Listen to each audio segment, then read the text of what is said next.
World cup அடிக்க முடியாதவங்களுக்கெல்லாம் வந்து இது வந்து ஒரு opportunity. But Bangladesh are known for some upsets.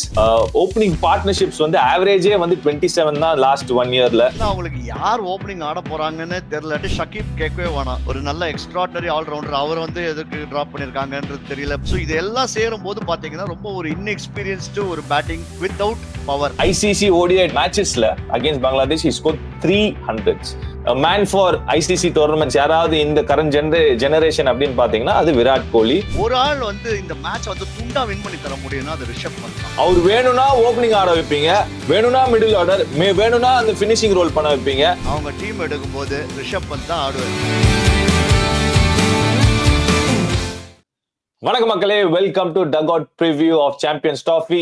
இந்தியாவோட முதல் மேட்சை பத்தி தான் நம்ம வந்து இன்னைக்கு பேச போறோம், ப்ரிவியூ பண்ண போறோம். India taking on Bangladesh in Dubai international stadium. இந்த ப்ரிவியூக்காக நானி சார் வெல்கம் பண்றேன். வணக்கம் நானி சார், எப்படி இருக்கீங்க? All excited for Champions Trophy? Yeah 100%. இது மினி வேர்ல்ட் கப் தானே. ஆக்சுவலா மினி வேர்ல்ட் கப் அடிக்க முடியாதவங்களுக்கெல்லாம் வந்து இது வந்து ஒரு ஆப்பர்ச்சுனிட்டி. நாங்க சாம்பியன்ஸ் ட்ராஃபி அஷ்டம்பா, வேர்ல்ட் கப் அடிக்காட்டி என்ன அப்படின்னு வந்து மீசல மண் பண்ணலன்னு சொல்லலாம். பட் இருந்தா கூட all the more important trophy. Yeah, definitely. இந்த கேலண்டர் இயர்ல one of the marquee tournaments. நிறைய சீனியர் பிளேயர்ஸ்க்கு, எஸ்பெஷலி ரோஹித் சர்மா மாதிரி பிளேயர்ஸ்க்கு வந்து அவர் தலைமையில வந்து வேர்ல்ட் கப் மிஸ் ஆயிடுச்சு. சரி, அந்த ஐசிசி டோர்னமெண்ட் டிராஃபியை ஒண்ணு நம்ம கேபினெட்ல வச்சுக்கலாம் அப்படின்ட்டு டெஃபினெட்லி மும்முரமா இருப்பாரு. Going in to the match preview Nani sir, obviously India பத்தி கொஞ்சம் லேட்டா வரலாம், பங்களாதேஷ் பத்தி பேசுவோம். பங்களாதேஷ் வந்து பாத்தீங்கன்னா head to head in the last என்ன சொல்றது against India head to head in ICC tournaments ஓட நம்பர்ஸ் நீங்க எடுத்து பாத்தீங்கன்னா இந்தியா வந்து ஓடிஐ ஐசிசி ஈவெண்ட்ஸ்ல வந்து இந்தியா வந்து 5, பங்களாதேஷ் 1. ஸோ டெஃபினெட்லி அந்த ஒரு அட்வான்டேஜ் இந்தியா கிட்ட இருக்கு, டாமினேட் பண்ணிருக்காங்க. But Bangladesh are known for some upsets. இந்த ஐசிசி ஈவெண்ட்ஸ்ல நிறைய டீம்ஸ் அப்செட் பண்ணிருக்காங்க. ஸோ அந்த மாதிரி ஒரு விஷயம் எதிர்பார்க்கலாமா அவங்க கிட்ட இருந்து? பங்களாதேஷ்னாலே அப்செட் தானே. ஆக்சுவலா 99ல பாகிஸ்தானை பண்ணாங்க, 2007ல இந்தியாவை பண்ணாங்க, 11 and 15ல இங்கிலாண்டை பண்ணாங்க. ஸோ ஒவ்வொரு டோர்னமெண்ட்லயும் they will upset one team. 2019 world கப்ல நல்லா ஒரு மாதிரி ஃபைட் கொடுத்தாங்க. பட் இருந்தாலும் கூட நான் என்ன சொல்றேன்னா, அதான் அந்த அப்செட் அது மட்டும்தான். அந்த அப்செட்ல மாட்டிக்க கூடாது. அதுதான் வந்து பிக்கர் டீம்ஸுக்கு வந்து ஒரு சின்ன டென்ஷன். ஏன்னா பங்களாதேஷ்க்கு நத்திங் டு லூஸ். அவங்கள யாரும் வந்து கப் அடிக்க போறான்னு யாரும் எக்ஸ்பெக்ட் பண்ணல. So all the pressure is on the other 3 teams, India, Pakistan, New Zealand தான். ஓகே. பட் சமீப காலத்துல வந்து ஒரு மியூசிக்கல் சேர் ஆடி இருக்காங்க. அவங்களோட ஓப்பனர்ஸ், அவங்களோட மிகப்பெரிய ஒரு பலவீனம் ரீசன்ட் பாஸ்ட்ல என்னன்னு பாத்தீங்கன்னா, வீக்னஸ் என்னன்னா அவங்களோட பேட்டிங் ஆர்டர். அந்த ஸ்டார்டிங்ல வந்து அவங்களுக்கு வந்து ஸ்டார்டே கிடைக்க மாட்டேங்குது. ஓப்பனிங் பார்ட்னர்ஷிப்ஸ் வந்து ஆவரேஜே வந்து 27 தான் லாஸ்ட் 1 இயர்ல. சோ இது வந்து ஒரு டெஃபினெட்லி ஒரு பாயிண்ட் ஆஃப் கன்சர்ன். எனக்கு ஞாபகம் இருக்கு, போன வேர்ல்ட் கப்லயும் சரி, அதுக்கு முன்னாடி நடந்த ஃபியூ பைலாட்ரல் சீரீஸ்லயும் சரி அகேன்ஸ்ட் இந்தியா கூட அவங்களுக்கு ஓப்பனிங்ல ஒரு தடுமாற்றம் இருக்கு நானி சார். ஒரு செட்டில்டு பேரே இல்ல. ஒரு மாதிரி மஹமுதுல்லா, சாந்தோ, அப்புறம் ரிதோய், இந்த மாதிரி பல பேரோட வந்து பந்து ஆடி இருக்காங்க. அது டெஃபினெட்லி ஒரு பாயிண்ட் ஆஃப் கன்சர்ன்ல. அதாவது நீங்க சொன்னீங்கல்ல பேட்டிங் ஆர்டர் அப்படின்ட்டு. Batting is not in order. அதான் கரெக்ட். பேட்டிங் ஆர்டர் கிடையாது. ஏன்னா அங்க தமீம் இக்பால் போனதுல இருந்தே அவங்களுக்கு வந்து அந்த ஓப்பனிங் ஸ்லாட்ல அட்லீஸ்ட் தமீம் இக்பால் வந்து ஒரு எண்ட்ல வந்து பயங்கரமா ஆடி இருந்தாரு. அவர் வந்து நல்ல big match player, big 100s அடிப்பாரு, அந்த மாதிரி பிளேயர். சௌமியா சர்க்கார் கொஞ்ச நாளா ஓப்பனிங் இருந்தாரு. அதுக்கப்புறம் லிட்டன் தாஸ் ஒரு பிரீஃப் பீரியட். ஸோ அதுக்கப்புறம் பாத்தீங்கன்னா அவங்களுக்கு யார் ஓப்பனிங் ஆட போறாங்கன்னு தெரியல. டான்சிப்னு ஒருத்தர் வந்தாரு.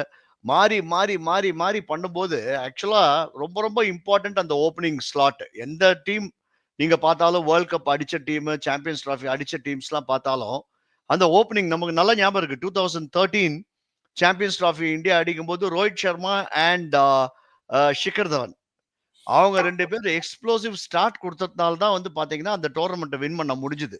ஸோ தேர் அவங்களுக்கு ஒரு பெரிய ஒரு ஹோல். அண்ட் ஆல்சோ மிடில் ஆர்டரும் அந்த அளவுக்கு ஒன்றும் இல்லை.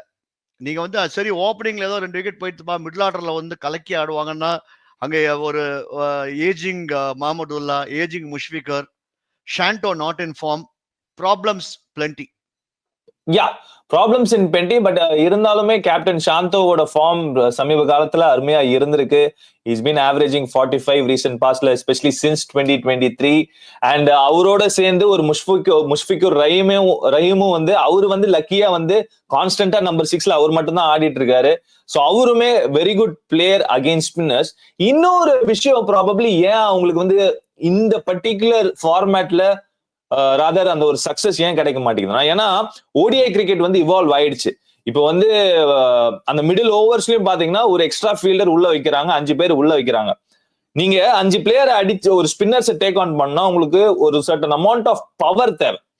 அங்கதான் வந்து பங்களாதேஷோட அந்த மிடில் ஆர்டர் பேட்டர்ஸ்க்கு வந்து கொஞ்சம் வந்து சரிவு இருக்குன்னு நான் ஃபீல் பண்றேன். ஏன்னா யாருமே அந்த ஒரு பவர், நம்ம வந்து ஒரு பவர்னு சொல்லும் போது ஹர்திக் பாண்டியா, ஒரு ரிஷப் பண்ட், இந்த மாதிரி பிளேயர்ஸை நம்ம சொல்வோம். அந்த மாதிரி இவங்களுக்கு யாருமே இல்லையே அந்த மிடில் ஆர்டர்ல. முஷ்ஃபிகுர் ரஹீம் இருக்காரு, நல்ல பிளேயர் அகைன்ஸ்ட் ஸ்பின்னர். பட் ஒரு கான்ஸ்டன்டா கன்சிஸ்டன்டா அந்த ஒரு பவுண்டரி ஃபைன் பண்றது மிடில் ஓவர்ஸ்ல வந்து கஷ்டமா இருக்கு. அந்த பிரஷர்ல ஒரு மாதிரி விக்கெட் இழக்கிறாங்களோ அப்படிங்கிற ஒரு பாயிண்ட் எனக்கு தோணுது. எக்ஸாக்ட்லி. ஆக்சுவலா பார்த்தோம்னா முஷ்ஃபிகுர்னால வந்து நீங்க தள்ளி தள்ளி ரொட்டேட் பண்ணிட்டு அதுக்கப்புறம் கடைசியில அவர் அவுட் ஆகிறதுக்கு முன்னாடி அடிப்பாரு, பெரிய பெரிய ஷாட்ஸ்க்கெல்லாம் போவாரு. பட் மஹமுதுல்லா நல்ல பிக் ஸ்ட்ரைக்கர். பட் அவர் எங்க ஆடுறாருன்னு பாத்தீங்கன்னா ஒன் டேஸ்ல வந்து ரொம்ப கீழே ஆடுறாரு அவரு. மஹமுதுல்லா மாதிரி பிளேயரை வந்து நீங்க அதாவது பேட்டிங் ஆர்டர்ல வந்து நிறைய சேஞ்ச் பண்ணணும். பங்களாதேஷ் வந்து இந்த டோர்னமெண்ட்டை வந்து ஆக்சுவலா நான் முன்னாடி சொன்ன மாதிரியே ப்ரெஷர் கிடையாது. ஸோ ப்ரெஷர் இல்லாத போது மற்ற டீம்ஸை நீங்க ப்ரெஷர்ல கொண்டு வந்து இப்போ ஜேக்கர் அலின்னு ஒரு புது பிளேயர் வந்திருக்காரு. அவர் பாத்தீங்கன்னா நல்லா அடிக்கிறாரு. நான் பார்த்த சில இன்னிங்ஸ்லாம் அவர் வந்து செம்மையா அடிக்கிறாரு. மஹமுதுல்லாவை நீங்க டாப்ல ஆடலாம். மெஹதியை வந்து நீங்க நம்பர் 6 நம்பர் 7ல ஆட வைக்காம அவரு இன்சைட் தி பவர் பிளே முதல்ல ஒரு ஏர்லி விக்கெட் போச்சுன்னா நீங்க இவங்க 3 பேர்ல யாருன்னா ஒருத்தரை கூட நீங்க மேபி இவர் மஹமுதுல்லா வேண்டாம், மெஹதியை வந்து நீங்க நம்பர் 3ல கூட நீங்க அனுப்பலாம். சோ இந்த மாதிரி ஏதான அவுட் ஆஃப் பாக்ஸ் திங்க் பண்ணியே ஆகணும்.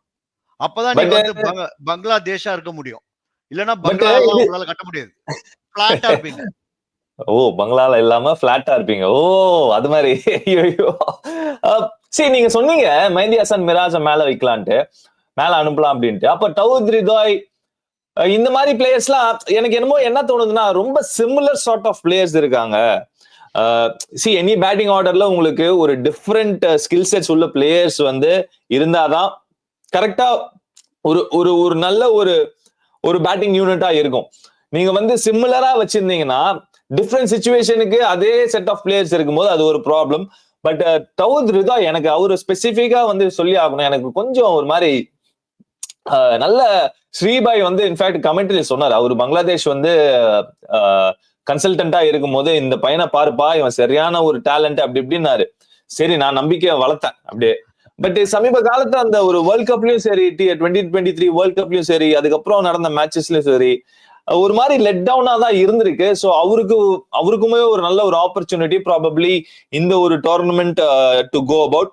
Coming to bowlers Nani sir, அவங்க பங்களாதேஷோட சாரி ஆக்சுவலா என்னன்னா அவங்க வந்து அந்த experience of Litton Das and Shakib miss பண்றாங்க. ஏன்னா இப்ப லிட்டன் தாஸ்ன்றவர் வந்து அவர் 2 கேம் ஆடுவாரு. அந்த ஓபனிங் நியூ பால்லயும் ஆடுவாரு, அடிச்சு ஆடக்கூட முடியும். பட் அவரு கன்சிஸ்டன்ட் இல்லையே நானி சார். அவர் ஒரு கேம் ஒரு பயத்தை காமிச்சாரு இந்தியாவுக்கு. அந்த ஒரு இந்த எங்க ஏதோ ஒரு இது ஐசிசி இவென்ட்ல தான் ஏதோ ஒரு மேட்ச்ல அந்த மழையெல்லாம் வந்தது, அது ஒரு மாதிரி ஒரு சின்ன பயம் காமிச்சு போயிட்டாரு. இல்ல, இஸ் a குட் பிளேயர். அதாவது நல்ல ஒரு quality player Lytton Das. And Shakib கேட்கவே வேணாம், ஒரு நல்ல எக்ஸ்ட்ராடினரி ஆல்ரவுண்டர். அவர் வந்து எதுக்கு டிராப் பண்ணிருக்காங்கன்றது தெரியல. பேன்ன்றாங்க, டிராப்டுன்றாங்க. அவருக்கு நிறைய பிரச்சனைகள். ஐ திங்க் அவங்க ஊர்லயே அவர் எடுக்க மாட்டேன்றாங்க. சோ இவங்க 2 பேர் இல்லாதது மைனஸ் தமீம் ரிட்டையர்டு. சோ இதெல்லாம் சேரும் போது பாத்தீங்கன்னா ரொம்ப ஒரு இன்எக்ஸ்பீரியன்ஸ்டு ஒரு பேட்டிங் வித்தவுட் பவர். அதுதான் ப்ராப்ளம். பேட்டிங் இருக்கு, ஸ்கில் டேலண்ட் இருக்கு, பட் பவர் ரொம்ப ரொம்ப கம்மி. அங்கதான் வந்து ஒரு மாதிரி மிஸ் அவுட் ஆறாங்க. பாப்போம் எப்படி இந்த ஒரு மேட்ச்ல போறாங்க. பட் பங்களாதேஷோட எனக்கு தெரிஞ்சு அவங்களோட பலம் வந்து இப்போதைக்கு ஆன் பேப்பர்ல பார்க்கும் போது அவங்களோட போலிங் அட்டாக் தான் நானி சார்.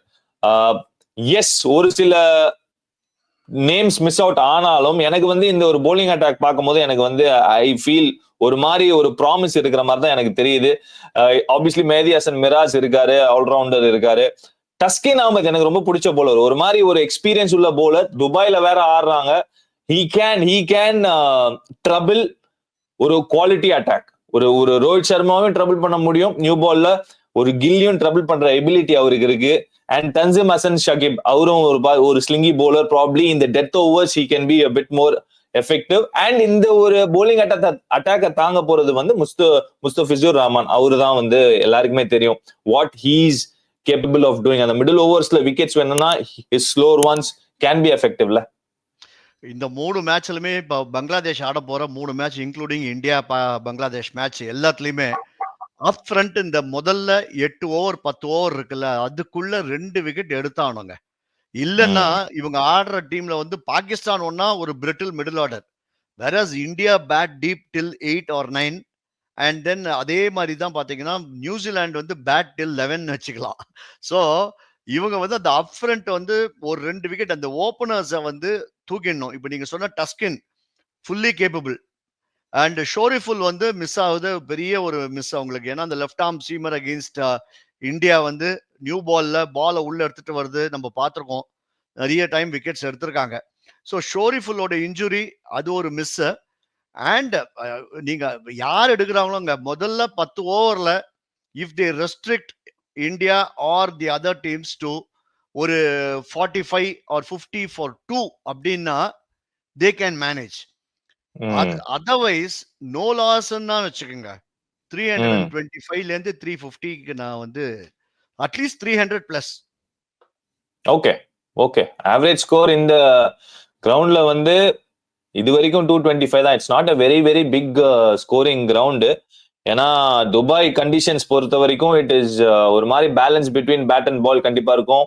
பட் ஒரு டேல ஆடுறாங்க, ஸோ ஸ்பின்னர்ஸ் இன் பிளேல வரலாம், ஈவினிங்ல நைட் டைம்ல வந்து ஃபாஸ்ட் பவுலர்ஸ் இன் பிளே வரலாம்.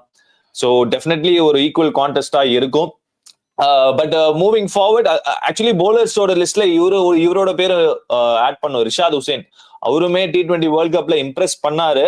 ஸோ மிடில் ஓவர்ஸ்ல ப்ராப்ளி ஃபர்ஸ்ட் போலிங் போட்டாருன்னா definitely he can also create that impact. எனக்கு ரொம்ப பிடிச்ச ஒரு போலர் நானி சார் இம்ப்ரெஸ் பண்ணாரு. ஒரு மாதிரி டால் ரிலீஸ் வச்சிருக்காரு, கன்சிஸ்டன்டா ஸ்டம்ப் லைனே வைக்கிற ஒரு போலர். அந்த அளவுக்கு ஃபிளைட்லாம் பண்ண மாட்டாரு, பிளாட்டா போடுவாரு. ஆமா, ஒரு நல்ல குவாலிட்டி போலர். ஏன்னா அவர் வந்து என்னன்னா நல்ல டால், நீங்க சொன்ன மாதிரி பிளாட்டாவும் போடுவார், அதுல டேர்ன் பண்றாரு, நிறைய ரெவ்ஸ் கொடுக்குறாரு பால்ல. அதாவது நம்ம நான் ஸ்ட்ரைக்கர் எண்ட்ல நின்றுந்தான்னு வச்சுக்கோங்க, அந்த பால் போகும்போது சர்ன்னு ஒரு சத்தம் கேட்கும். இப்ப அனில் கும்ப்ளேக்கெல்லாம் கேட்கும். அந்த மாதிரி கேட்டுதா? கமெண்ட்ரி பாக்ஸ்ல கேட்டுச்சா? அந்த மாதிரி எவ்வளவு போலர்ஸ் நம்ம ஆடி இருக்கோம்ல நான் ஸ்ட்ரைக்கர் எண்ட்ல இருக்கும்போது. எனக்கு ஆக்சுவலா இவருக்கு வந்து நம்ம அனில் கும்ப்ளே, சுனில் ஜோஷி, இவங்களுக்கெல்லாம் வந்து ஆக்சுவலா நீங்க பாத்தீங்கன்னா சைட்ல இருந்து பாத்தீங்கன்னா சர்ன்னு போகும். கரெக்ட். அந்த மாதிரி பால் வந்து அதுல நமக்கு தெரியும் அவங்களுக்கு அந்த எக்ஸ்ட்ரா நிப்பு கிடைக்கும், ரெவல்யூஷன்ஸ் இருக்கிறதுனால. நீங்க வந்து க்ளோஸ் பால்ல நீங்க அடிக்கிற மாதிரி நீங்க போகும்போது கூட அந்த ரெவல்யூஷன்ஸ் அந்த நிப்புனால நீங்க வந்து எட்ஜ் எடுக்கும், பாலை மிஸ் பண்ணுவீங்க. ஸோ அந்த மாதிரி ரிஷாத் வந்து குவாலிட்டி. பட் என்னன்னா இப்போ ரீசெண்டா நடந்த IL T20ல நீங்க பாத்தீங்கன்னா செகண்ட் பேட்டிங் வந்து ரொம்ப ஈஸியா இருந்திருக்கு துபாயில. அந்த மேட்சஸ்ல நீங்க பாத்தீங்கன்னா 189 திருப்பி ஃபார் 4 சேஸ் பண்ணிடுறாங்க, 200 ஃபார் 4 சேஸ் பண்ணிடுறாங்க. So second batting probably due factor இருக்கு அப்படிதான் தோணுது. ஏன்னா IL T20 முடிஞ்சு எவ்வளவு நாள் ஆயிருக்கு, ஹார்ட்லி a வீக். நம்ம ஹேமந்த் டீம் கப்பு தூக்கிட்டு. ஸோ அதனால எனக்கு தெரிஞ்ச வரைக்கும் அந்த அங்க toss is going to be vital. அதுவும் இந்த குரூப்ல particularly for India, Bangladesh, New Zealand, இவங்களுக்கு எல்லாம் என்ன லாட்ஸ் ஆஃப் ஸ்பின்னர்ஸ் ஆடுறாங்க. ஸோ போல் ஃபர்ஸ்ட் நல்ல ஸ்பின்னர்ஸ் கண்டிஷன்ல, தென் சேஸ் செகண்ட். இது வந்து toss is going to be crucial. இன்னொரு விஷயம், நீங்க சொன்ன மாதிரி IL T20 கிட்டத்தட்ட 15 மேட்ச் நடந்தது. பட் அந்த 15 மேட்ச்ல வந்து ஒரு 2 மேட்ச் தனி 2 விக்கெட்ஸ் 2 பிச்சஸ் வந்து யூஸே பண்ணல. They want to keep it fresh for இந்த ஒரு சாம்பியன்ஸ் ட்ராஃபி. இந்தியா ஸ்பெஷலா வச்சிருக்காங்க. ஸோ தே வில் கெட் ஒரு மாதிரி ஃப்ரெஷ் விக்கெட்ஸ் தான். But yeah, I agree, definitely during the day ஸ்பின்னர்ஸ்க்கு பர்ச்சேஸ் இருக்கும். அண்ட் நைட் வந்து ப்ராபப்ளி ஒரு மாதிரி அந்த டான் டைம்ல, அந்த ட்வைலைட் டைம்ல ஃபாஸ்ட் பவுலர்ஸ் இன் பிளே வரலாம். அப்படியே போக போக உங்களுக்கு பேட்டிங்க்கும் சாதகமா இருக்கும்னு தோணுது.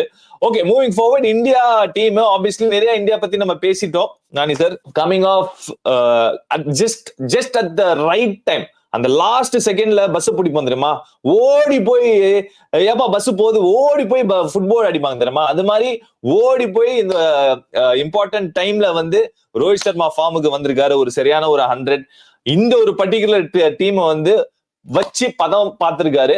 ஏன்னா 4 ஐசிசி ஓடிஐ மேட்சஸ்ல against Bangladesh he scored 300s. So he really likes this team. And Virat Kohliயும் he loves ICC tournaments. A man for ICC tournaments. யாராவது இந்த கரண்ட் ஜெனரேஷன் அப்படின்னு பாத்தீங்கன்னா அது விராட் கோலி. அவருமே கரெக்டா அந்த லாஸ்ட் மேட்ச்ல ஒரு நல்ல ஒரு 50 அடிச்சு ஃபார்ம்ல வந்திருக்காரு. bowling அட்டாக் பத்தி சொல்லவே தேவையில்ல, Bumrah missing out, but still the team looks really good. I think ஒரு மாதிரி ஒரே ஒரு பாயிண்ட் ஆஃப் கன்சர்ன், ஒரே ஒரு பாயிண்ட் ஆஃப் டிஸ்கஷன் ராதர் வந்து கீப்பர் ஸ்பாட் கேஎல் ராகுலா ரிஷப் பண்டா அப்படிங்கிற ஒரு விஷயம் தான் நானி சார். அது தவிர நம்ம வேற எதுவும் பேசுறதுக்கு இல்ல. வாட் டு யூ நீங்க சொல்லுங்க, அதுக்கப்புறம் நான் என்னோட பாயிண்ட் சொல்றேன். நான் ஸ்ட்ரெயிட் அவேங்க கேஎல் ராகுல் வேர்ல்ட் கிளாஸ் பிளேயர். அவருக்கு பாவம் அவரை டிராப் பண்ணா ரொம்ப ரொம்ப அன்லக்கி. அதுதான் அவர் பேட்டிங் ஆர்டர் மாத்தி அமைச்சாலும் அன்லக்கி தான் பாவம். ஏன்னா கொடுக்குற சான்ஸ் கொடுக்குற இடத்துல போயிட்டு அவருடைய 100% பண்ணுவாரு. அதாவது ரொம்ப ரொம்ப நான் பர்சனலாவும் மீட் பண்ணியிருக்கேன். ரொம்ப ரொம்ப ஜென்டில்மேன், எனக்கு ரொம்ப பிடிச்சது. இதெல்லாம் வந்து நான் எனக்கு பர்சனலா, பட் நான் வந்து இந்தியாவுடைய ஒரு டீமுக்கு வந்து if I were Rohit Sharma or Gautam Gambhir, I will straight away go for Rishabh பந்துங்க. அதுக்கு ஃபார் த சிம்பிள் ரீசன் நான் தான் கேட்கிறேன். கேஎல் ராகுல் மாதிரி இந்தியால கில் இருக்காரு, கோலி இருக்காரு, ஸ்ரேயஸ் ஐயர் இருக்காரு. அவர் ஆடுற அதே டைம் நாட், அதாவது சேம் கிளாஸ்லாம் நான் சொல்ல, ஒருத்தரும் டிஃப்ரெண்ட் கிளாஸ். பட் இருந்தா கூட அதே மாதிரி ஒரு இன்னிங்ஸை பில்ட் பண்ணி ஒரு பெரிய இன்னிங்ஸ் ஆடக்கூடிய பிளேயர்ஸ், டெஸ்ட்ரக்டிவாகவும் இருக்கிற பிளேயர்ஸ் இருக்காங்க. பட் ஒரு மேட்ச் கையை விட்டு நமக்கு போயிடுச்சு. இந்த மேட்ச் அதாவது பிரிஸ்பேன் 2020 அந்த மாதிரி 1000 மேட்ச் நம்ம சொல்லலாம். ஸோ ஒரு ஓவல் இங்கிலாந்துல ஒரு 149 அடிச்சாரு. ஸோ அந்த மாதிரி அதாவது மேட்ச் வந்து இம்பாசிபிள். அவ்வளோதான் டிவி ஆஃப் பண்ணிடலாம், இல்லை நம்ம ஏந்து போயிடலாம்னு நினைக்கும் போது ஒரு ஆள் வந்து இந்த மேட்ச் வந்து துண்டா வின் பண்ணி தர முடியும்னா அது ரிஷப் பந்த் தான். அதுக்கு அவருக்கு வந்து பாருங்க, கண்டிஷன் கவலை கிடையாது, போலர் கவலை கிடையாது, நீங்க எதுவுமே கவலை கிடையாது அவருக்கு. அவர் வந்து அந்த இடத்துல டிசைட் பண்ணி அந்த மூட்ல வந்துட்டாருன்னா அடிச்சு சிங்கிள் ஹேண்டடா. எப்பவுமே நீங்க பாருங்க டோர்னமெண்ட்ஸ் எல்லாம் வின் பண்ணும்போது ஒரே ஆள் வந்து single hand, it's a team game. But ஒரு எக்ஸ்ட்ராடனரி இண்டிவிஜுவல் இருப்பாங்க. T20 வேர்ல்ட் கப் அடிச்ச போது யாரு? பும்ரா. அந்த ஒரு எக்ஸ்ட்ராடனரி இண்டிவிஜுவல் எல்லாரும் பெர்ஃபார்ம் பண்ணாங்க. But that individual made it happen. நீங்க அந்த மாதிரி எப்படி 2011 எடுத்தீங்கன்னா அஃப்கோர்ஸ் MS தோனியோட கேப்டன்சி அண்ட் யுவராஜ் சிங் துண்டா ஆடினாரு. அந்த மாதிரி நீங்க வந்து எப்பவுமே ஒரு எக்ஸ்ட்ராடனரி இண்டிவிஜுவல் இருக்கணுங்க. அது வந்து எனக்கு பண்ட் தான். சோ நீங்க பண்ட் தான் எக்ஸ்ட்ராடனரி இண்டிவிஜுவல், கேஎல் ராகுல் இல்லன்னு சொல்றீங்க. பட் எப்படிங்க நீங்க சொல்ல இல்ல, அதாவது நான் இல்லன்னா வந்து அவரை குறைச்சு இடம் போடல. நான் சொல்றது என்னன்னா இவரை மாதிரி அவர் டெஸ்ட்ரக்டிவா கையை விட்டு போன மேட்சை வந்து இது வரைக்கும் அந்த மாதிரி வின் பண்ணி தரல. இவர் நிறைய வாட்டி பண்ணிருக்காரு. இது வந்து நான் T20க்கு ஒத்துப்பேன், டெஸ்ட் மேட்சுக்கும் ஒத்துப்பேன். நான் ஓடிஐக்கு கண்டிப்பா இதை நான் ஒத்துக்கவே மாட்டேன். ஏன்னா ஓடிஐல வந்து ரிஷப் பண்ட் வந்து அவரோட ட்ராக் ரெக்கார்ட் எடுத்து பாத்தீங்கன்னா டெஃபினெட்லி நம்பர்ஸ் வந்து நாட் தட் கிரேட். ஓகே, இன்னொன்னு கேஎல் ராகுல் 2023 வேர்ல்ட் கப்ல பண்ண விஷயங்கள் வந்து எப்படிங்க நம்ம மறக்க முடியும்? சேப்பாக்ல உங்களோட ஆஸ்திரேலியா அகேன்ஸ்டா என்னமோ ஃபார் 3-0 ஏதோ இருந்தாங்க, 10 for 3-0. அங்க இருந்து வந்து 280 அடிக்கிற மிகப்பெரிய காரணம் வந்து கேஎல் ராகுல் அண்ட் விராட் கோலியோட பார்ட்னர். 190 சாரி, அதான் ஏதோ சேஸ் பண்ணாங்க. அதுக்கு மிகப்பெரிய ஒரு காரணமா இருந்தது கேஎல் ராகுலோட அண்ட் விராட் கோலியோட பார்ட்னர்ஷிப். நான் என்ன ஃபீல் பண்றேன்னா இந்த ஒரு ஃபார்மேட்ல ஐ ஃபீல் இருங்க நான் என் பாயிண்ட் முடிச்சிடுறேன். இந்த ஒரு ஃபார்மேட்ல I am so sorry to say KL ராகுல் இஸ் ஃபார் பெட்டர் எக்யூப்ட். அவர் வந்து அந்த லாஸ்ட்ல 40th ஓவர்ல 45th ஓவர்ல கூட போய் உங்களால வந்து he can contribute, he's done that. 2 wicket ஏர்லியா விழுதா, 3 விக்கெட் ஏர்லியா விழுதா, அங்கேயும் போய் அவரால் வந்து ஆட முடியும், பண்ணி காமிச்சிருக்காரு. ரிஷப் பண்ட் அது பண்ண முடியாது. ரிஷப் பண்ட் வந்து அவரோட batting style is more suited for T20 cricket or test cricket. ரைட்டுங்க, நீங்க சொல்றதெல்லாம் வந்து கேட்டேன், நிம்மதியா நான் கேட்டேன். நான் இப்ப சொல்றேன் கேளுங்க. நீங்க சொன்ன அந்த ஃபர்ஸ்ட் மேட்ச் ஆசிக்கு அகைன்ஸ்டா வந்து அவங்க 2 பேரும் சூப்பர்பா ஆடினாங்க. அதே ஆசிக்கு அகைன்ஸ்டா கடைசி match when it mattered cup அடிக்கிற மேட்ச்ல 11வது ஓவர்ல இருந்து இருங்க. நான் நான் நீங்க பேசும்போது நான் சைலண்டா இருந்தேன். நான் எதுவுமே சொல்ல. ஓகே ஓகே புருவத்தை நான் சும்மா தூக்குறீங்க. இருக்கேன். புருவத்தை ம். தூக்குறீங்க. சோ அதுவும் தூக்க கூடாதா? ஆமா. பின்ன அது சொன்னா நான் சொல்றது வந்து ஐயோ நீங்க ஒத்துக்கல அப்படின்ற மாரி இருக்கு. நான் என்ன சொல்றேன்னா, அ அதே 2 பேரு கோலி அண்ட் ராகுல் 11 டூ 40த் ஓவர் வென் மேக்ஸ்வெல்ஸ், ஸ்டாய்னிஸஸ் இவங்கெல்லாம் வந்து பவுலிங் போடும்போது 4 பவுண்டரி அடிச்சு அந்த இடத்துல வந்து ஒரு எக்ஸ்ப்ளோசிவ் இன்னிங்ஸ் யாருன்னா ஒருத்தர் ஆடி, இப்ப ஃபார் எக்ஸாம்பிள் அந்த இடத்துல வந்து ஒரு ரிஷப் பந்த் வந்து ஒரு 61 ஆஃப் 38 பால்ஸ் அடிச்சுட்டு போயிருந்தாருன்னா, கடைசி வரைக்கும் இந்தியாவுக்கு பேட்டிங் இருக்கு. ஒரு எக்ஸ்ட்ரா ஒரு 60 ரன் வந்திருந்ததுன்னா, இந்த மேட்ச வந்து in spite of Travis Head மேட்ச வின் பண்ணியிருப்பாங்க. சோ நான் இன்னொன்னு சொல்றேன் என்னன்னா, அதாவது நீங்க இந்த T20 இவங்க வந்து இப்போ KL ராகுல வந்து நான் குறைச்சு எடை போடல திருப்பியும். இன்னொன்னு லெஃப்ட் ஹேண்டர்ஸே கிடையாது. நீங்க ஏன் ஜெய்ஸ்வாலும் இல்ல? கிடையாது. யாரு? ஜடேஜா அக்ஷர் இருக்காரு. பட்டேல் அக்ஷர் பட்டேல் இருக்காருங்க. இருக்காரு, ஜடேஜா இருக்காரு. ஏங்க அவங்க எல்லாம் கீழ இருக்காங்க. நான் என்ன சொல்றேன்னா, இனிஷியலா வந்து ஒரு டாப் ஆர்டர்ல ஒரு லெக் ஸ்பின்னர் போடும்போது, இப்ப சாண்ட்னர் ஒரு left arm spinner, Rachin Ravindra ஒரு லெஃப்ட் ஆர்ம் ஸ்பின்னர், நீங்க சொன்ன ரிஷாத் ஒரு லெக் ஸ்பின்னர். நீங்க லெஃப்ட் ஆர்ம் ஸ்பின்னர்ஸ்லாம் போடும்போது, உங்களுக்கு வந்து அ ஆடுறதுக்கு நான் என்ன பொறுத்தவரைக்கும் எக்ஸ் ஃபேக்டருங்க. நீங்க ஒய்ன்னு கேட்கறீங்க. பட் நான் எக்ஸ்க்கு தான் போவேன். ஏங்க ரிஷப் பண்டோட பாத்துட்டீங்களா? ஆவரேஜ் வந்து 33.5. கேஎல் ராகுலோட ஆவரேஜ் வந்து 47.6. ஓகே நீங்க ஒரே நீங்க சொல்றதுல ஒரே ஒரு பாயிண்ட்ல ஒத்துக்கிறேன், லெஃப்ட் ஹேண்டர். பட் என்ன யூஸ் லெஃப்ட் ஹேண்டர் இருந்து என்ன யூஸ்? 33 தானே ஆவரேஜ் வச்சிருக்காரு. நான் என்ன சொல்றேன், அக்ஷர் பட்டேல் ரீசன்ட் ஃபார்ம் நீங்க எடுத்து பாத்தீங்கன்னா ரிஷப் பண்ட் பண்ண வேண்டிய வேலை அவரே பண்ணுவாரு. போதுமான அளவு பண்ணிருக்காரு. பட் நான் வந்து I disagree with Nani. I disagree with you Nani. Probably எனக்கு யோமி டிஸ்அக்ரி பண்ணா எனக்கு ரொம்ப ஹாப்பி. ஏன்னா யோமி என் ஃப்ரெண்டு. எனக்கு யார் எனக்கு அக்ரி பண்ணணும் அப்படின்னா, எனக்கு வந்து ரோஹித் சர்மாவும் கம்பீரும் அக்ரி பண்ணுவாங்க. நீங்க வேணா பாருங்க. அவங்க டீம் எடுக்கும்போது ரிஷப் பந்த் தான் ஆடுவார். சரி ஓகே ஃபைன். மக்களை நீங்க சொல்லுங்க. இங்க சரியான ஒரு டிபேட் போயிட்டு இருக்கு.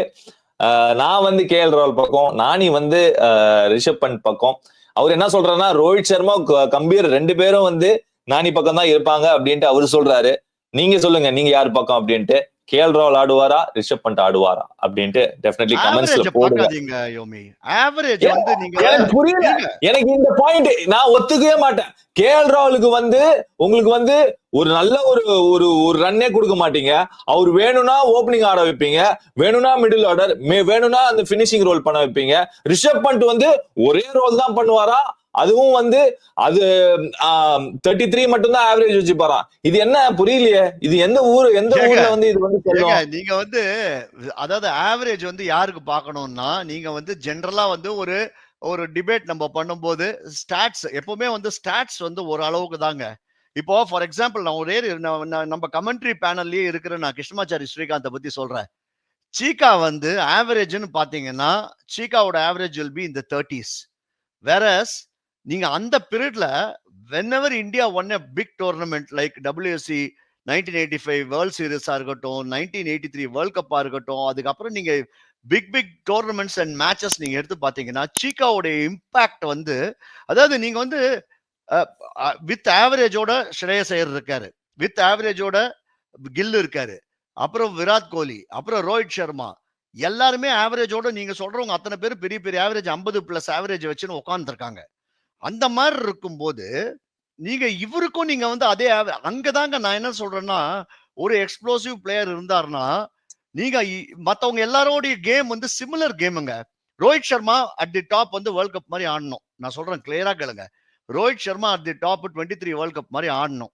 நடுவுல இவர மாதிரி ஒருத்தர் எக்ஸ்ப்ளோசிவா இருந்தாதான் நம்மளால கப் அடிக்க முடியும். பும்ராவும் கிடையாது. ஒரு எக்ஸ் ஃபேக்டரே இல்லாத நீங்க போவீங்களா? வருண் சக்கரவர்த்தி இருக்காரு. அவரை நான் ரொம்ப நம்பியிருக்கேன். சோ வருண் சக்கரவர்த்தி ஒரு எக்ஸ் ஃபேக்டர். அவர் இப்பதான் ஒன் டே கிரிக்கெட் உள்ள வராரு.